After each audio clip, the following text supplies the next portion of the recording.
Hi everyone, welcome from Law with Dunk the Law Guy, and today is day 64 of the Case of Day series journey, covering cases across criminal law, tort law, contract law and the English legal system. If you ever have a case you want me to cover, pop it in the comments section and I'll get around to it.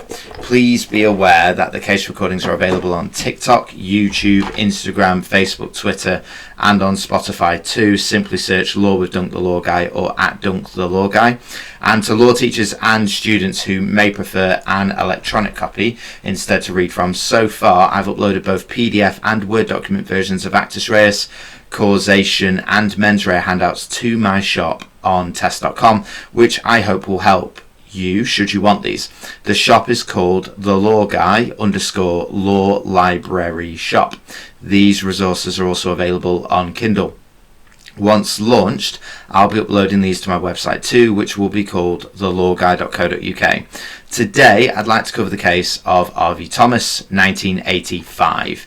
In this case, the defendant, who was Thomas, who was working as a school caretaker at the time, was found guilty of 2 charges of indecent assault upon female students.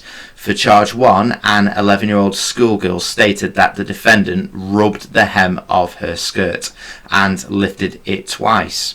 There were no witnesses to support this charge. For charge 2, a 12-year-old girl claimed that the defendant touched the hem of her skirt also and went on to rub it. The jury had found the defendant not guilty of 10 other charges, but he was found guilty on these 2. Regarding the criminal offence of battery, the Actus Reus requires there to be the application of unlawful physical force upon another. Force can be direct or indirect, often committed via a positive voluntary act, but can be committed via an omission. And the application of force is unlawful where the victim does not consent.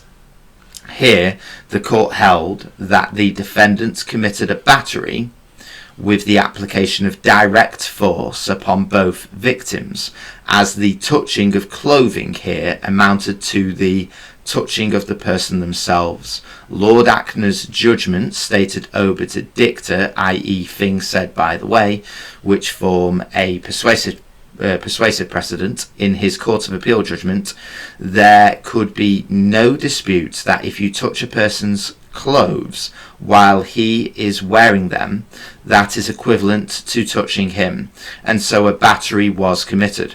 This case decision is a key precedent as it widens the grounds of the meaning of direct force within the Actus Reus of a battery, and doesn't just cover the grabbing or slapping or kissing of another person without their consent, but also covers examples such as where a defendant throws a drink over another person. If the touching of a person's clothes comes within the meaning of the direct application of a lawful force, then so can the throwing of a drink over another person. And that's it for today. Thank you from Law with Dunk, the Law Guy.